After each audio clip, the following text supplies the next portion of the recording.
Hello, CCA families. Before we get started with this episode of the podcast, I'd like to give a big thank you to everybody who has listened and supported the podcast throughout the year.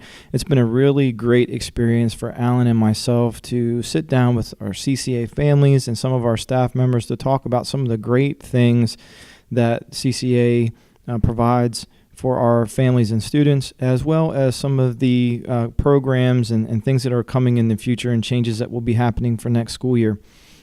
This is part 2 of the edio episode that Alan and I are recording. And in this part, we are going to be talking with 2 representatives from the Learning Department about the course materials that were selected and the courses that have been written and kind of what that process, what that process was. And then, some of the things to look forward to next year with how the courses are being incorporated into the edio program. So without further ado, enjoy the episode.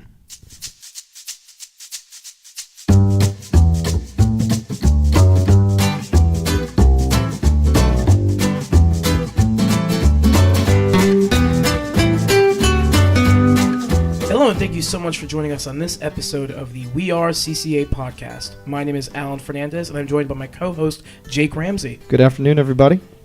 And we thank you so much for tuning in. And this is a very special month. We actually have a 2-part for you. Our first part of this month's episode was featured with the folks over at And Culture, talking a lot about their hand of the development of the new LMS edio, as well as some of their process in looking into the needs of our families and collaborating with us to create something that's truly exciting for everybody in the incoming school year. For the second part of this month's episode, we have 2 very special guests with us from here in CCA, and I will allow themselves to introduce themselves. I'm Joanna Shelley. I'm the Director of Secondary Curriculum and Instruction. Hi, I'm Joyce Good, and I'm Senior Director of Learning. Just turn that mic to you when you're ready to talk, Joyce. I know that. Yeah, you can Got just it. swivel. I knew that Joyce didn't want to be on the podcast, so we're making her participate. I think you can put that in. This is how these go, Joyce. This is how it is, off the cuff. All right. But yes, we do have 2. The 2 guests that we have are very special in the sense that 1, they're fantastic, and 2, they've been highly involved with the development of the courses that your students will be participating in next year. So, Joanna, if you could tell us a little bit about just the process that you guys use for reviewing and then selecting the course curriculum material that you're using to develop the courses for next school year. Sure. So late last winter, we looked at the Ed Report, which is an online website that ranks all of the curriculum resources and materials that's available. And we chose highly ranked and acclaimed curriculum resources. We brought in vendors and had them do presentations of the materials, the digital components, the print resources, the features that our students would really benefit from. And then after collecting resources, so print actual samples came to the office, and the digital webinars from the vendors, we released all of this to our staff by department area, elementary, middle, and high, and we had the teachers review the materials and choose what they thought would be best for our students. So everything is research-based. We get that question a lot. It's all research-based, and it is all standards aligned. But it was really nice to have all of our staff have the opportunity to see it and get involved in it. When you say research-based and standards aligned, could you just elaborate on that just a little bit? What that means in layman's terms, so to speak? So research-based means that people have taken these materials and tried it out with students, and that there are white papers and studies done on how effective the programs are. And standards aligned. Standards come from Pennsylvania, and they are what we must teach to. So what was it like then passing this out to other staff and other teachers? Was there a selective process in selecting who would be able to review this that you guys went through in your department? Could you elaborate a bit about who you decided to let in to review these new curriculum materials? So we opened up the viewing to the materials and the selection to everyone. So elementary teachers looked at elementary resources, middle school teachers at middle school, and we invited administrators to be part of it as well, and then high school staff at the high school resources. We did coordinate our efforts through the department chairs and the grade level leads so that we had a point of contact for questions and the communication back and forth with the feedback. And then we asked staff to complete a survey. and we reviewed those results in comparison and in conjunction with our best judgment of what we thought would be a strong program to deliver in a virtual environment, and that is how we made our selections. We did have one other criteria that other schools don't have to take into account, and that is we needed something that would allow us legally to put it online. So while we looked at a couple companies and our teachers said this is the number one pick, those companies wouldn't allow us to take their resources and put it on digitally. So we needed to go through an extensive legal review and terms of use before we could actually select them. A couple companies got left out because they would not work with us in that manner.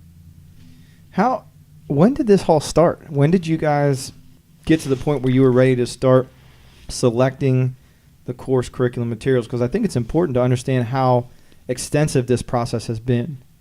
February a year ago, we did a presentation with Dr. Flory and Mr. Longenecker. And as they had set out their vision of where they wanted to be, in February, we delivered a program of this is what we think we can accomplish and this is how we think we can do it. And so we're only talking about 15 months ago when we got the go-ahead, this is the path we are going to go on. We're going to hire designers. We're going to find materials. We're going to create our own LMS. So in February a year ago, that's when that started, and we were able to hire designers in June. The materials we started to look at earlier. We actually had that review, I'm going to say March of last year. March and April, we started with materials right away. Then we hired designers.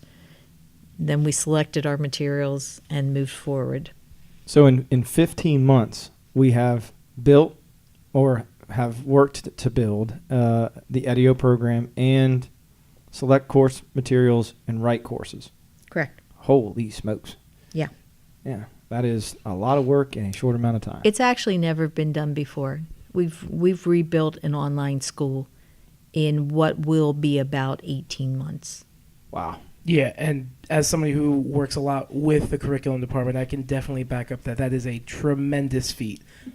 Right, because it's not just the selection of textbooks. It's getting the training. It's getting the textbooks in an online world out to the teachers' manuals, out to teachers and holding trainings.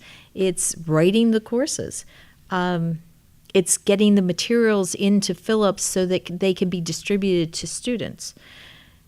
All of that has to happen in order for us to deliver a school system on September 1st. And it's just never been done that you're creating an LMS and the courses at the same time.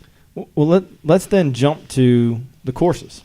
So we talked about the process for selecting course materials, but once they were selected, now you have to identify individuals who are going to write the courses, create the courses, and so what has that process been like? We knew that we wanted instructional designers to create our courses. We wanted someone their focus was to design courses. And who better than our teachers who know our students? They know what's going to excite our students. They know where challenges lie in the past systems and the past courses our students have completed. And they know the content the best. So we put out a job description and opened up an application process for teachers who were interested and we felt had the skill set through an interview process to jump on board and step away from the classroom for a school year and design content for us. And so what's the process for designing a course? Kind of just a quick map of what that looks like. So the course design process is a hill to first. climb. It's intense.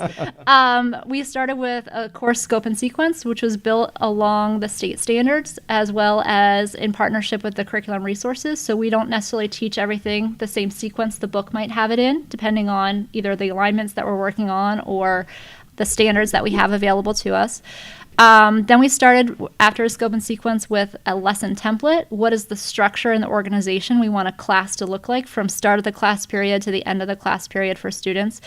And then we started just building inside edio. And there was a lot of learning curves through that process in terms of taking content and making sure that it came to life for the student. So we didn't want it to just be flat reading material or a textbook online. We wanted the student at home and the parent at home to hear the teacher voice coming through, to feel like their teacher was part of that computer and part of that experience with them.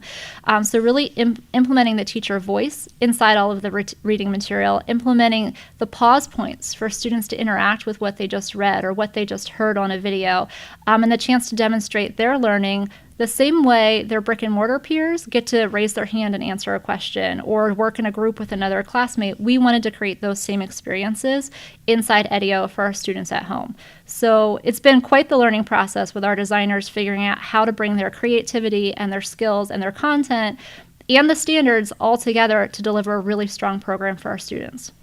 But I have to say, from a family perspective, I think it's exciting to hear that, this is, designed for future CCA teachers by CCA teachers, and it's designed for CCA families by folks who've worked tightly and intimately with CCA families. So while there may be this objective learning curve of maybe some teachers never having designed or some teachers having mild experience, there's this, authentic excitement of everything being custom built and custom worked on for the very folks that we know so well. It's one of the most amazing experiences, to be honest, and not only because we're doing it in 18 months or 15 months, but because it is our teachers designing for our families in a system that will continue to grow and in courses that will continue to grow as our students' needs develop.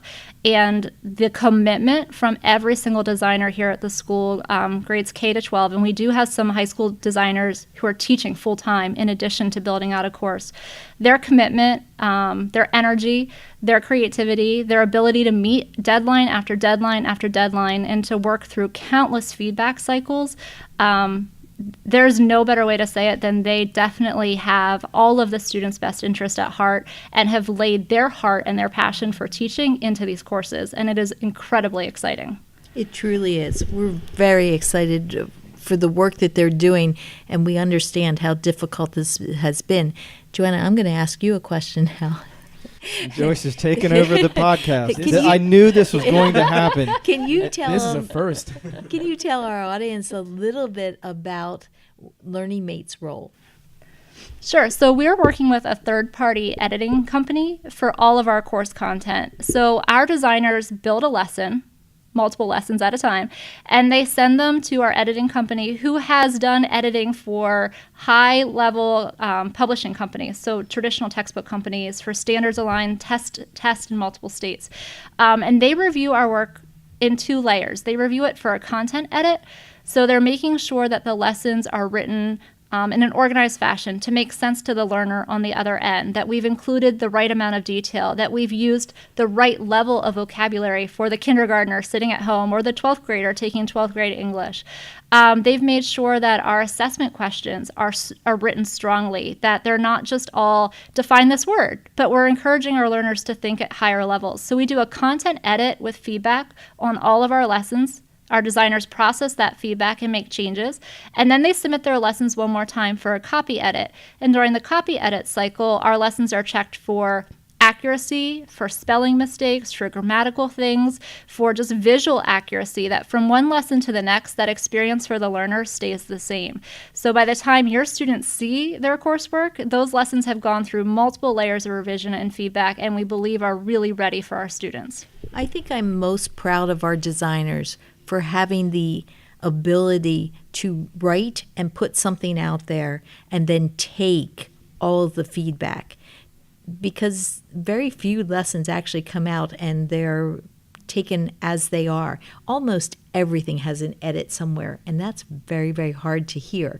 And yet our teachers are now starting to enjoy hearing the feedback and really making great changes based on it. It's hard to accept challenging feedback. They're doing a great job. Constructive criticism. I mean, we've all been there.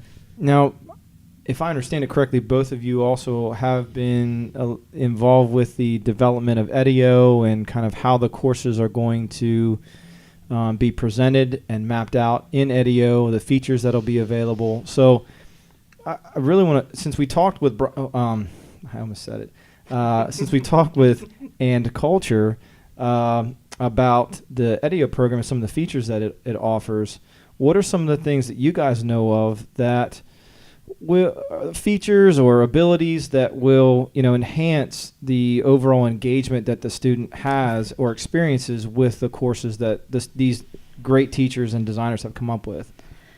That's a fantastic question and super exciting. Again, inside edio, the ability to deliver the program for our students. We just ran a couple parent previews and parent Q&A sessions in elementary, middle, and high. I think elementary has one more to come. We'll be putting out a frequently asked question document later in the month of May. But one of my favorite things to tell parents in those sessions were, there's no more hunting for information, right? There's no more going to a webmail or to a message board or to an attachment or guessing, am I in the right place doing the right thing because my teacher said there's a change for me. So I think one of the most exciting things, in addition to some of the interactives, which I'll touch on, is that everything a learner needs lives on the page in edio. So whether that's a link or a video or just content and information, that students see is what they need to see. And if Joyce needs to see something different, we're able to make sure that Joyce sees Joyce's work and Joanna sees Joanna's work, and I never know if my work looks different than someone else's. So I think the accessibility and the ease for our students to find their work is one of the things that I'm most excited about. And then there's lots of other fun features, like there's a hotspot where we get to click, where students will get to press and click buttons on pictures and have captions pop up and teach them about the picture instead of having to read, paragraphs at a time. There's a whiteboard. I love the whiteboard. We'll let you talk about the whiteboard then. You can plug that thing. There's a multi-step, which is like looking at a little mini flip book inside the course where it's images and text at the same time, and you flip the pages. Videos will play right inside the course. There's audio clips inside a lot of courses from the designers where we might ask a question and tell the student to press the audio and make sure they were able to answer the question correctly. So there's a lot of really special interactive features that we've never been able to offer to our students, including the whiteboard. And I know that we're almost out of time, so I'm actually going to go in a different direction and say the valuable part about this new LMS is the fact that we can individualize. That's what's going to make it powerful for all of our learners. Joanna touched on it with the fact that it's ease of use. You'll have everything that you need for your lesson there. But I as the teacher can actually change the lesson. If Alan needs something more enriching, or he's connecting with something and needs additional in this area, I can create a lesson just for him. And then we've never been able to do that with the platforms we've used. Yeah, it'll truly allow us as a school to kind of live that mission and vision of engaging all students and all learners. And to meet their individual needs. It's providing individualized educational experience, and that this program will enable us to, I think, fulfill that to its fullest, that promise that we make to our families when they enroll. I mean, edio is what? Education for Individualized Outcomes is what it stands for. So, I mean, you can't get any more clear than that. And the blueprint for where we're going is going to be much more individualized. Right now, we are giving a good run, a first start at individualizing, but we expect to go much further with it as we can start to layer on top of our courses. Yeah, I would agree with that. The future is very exciting for edio, for CCA overall, and for our families and the learners that come into CCA, both old and new. So it's really exciting to see as we begin the first year and even expand on that, because every first year for anything is going to have some bumps along the road, but that we know how to take those bumps, we know how to move forward with it, and we know how to make everybody involved in the reconciliation of those bumps, families, teachers, admins, and that is truly one of the greatest things that I've seen with CCA and our transition to such a exciting and big new change for all of us. You have any final words or thoughts that you'd like to share? I do. I want to ask Alan a question. So, Alan, how many materials do we have? How many different materials sounds like a quiz. Have we ordered?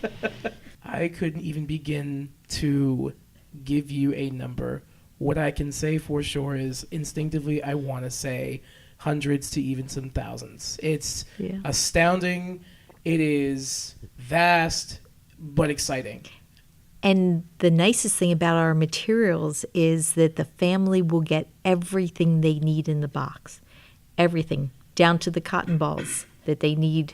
I think we're over 764 items outside of textbooks. Yeah. Yeah, I think that's where it is. Easily just as much. And folks, I've gotten to see some of these items and see these packages for the families. And when we say all in one package, it really is that. Yeah. For those of you that are very aesthetic-based folks, I think you'll really appreciate the packaging, actually. we put some good design in there.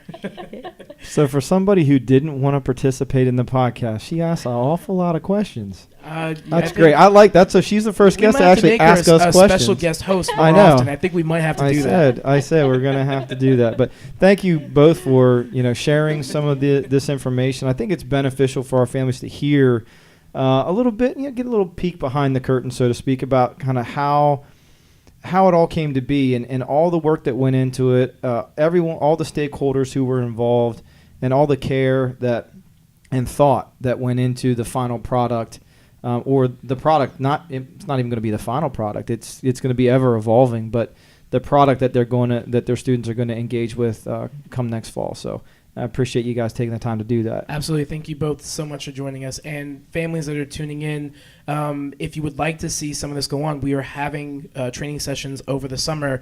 You can schedule your time to attend the session through your intent to return. If you do intend to return to CCA, which we certainly hope you do. But as you complete that, you can join in and actually see some of this before it even launches and, give that feedback and have some of that behind the scenes look into some very exciting stuff that we have coming up. Thank you both. Thank you. If you'd like to learn more about the new courses and the process for selecting curriculum and the edio program and all the features that it's going to bring, please check out our blog at www.ccaeducate.me. And remember, we are CCA.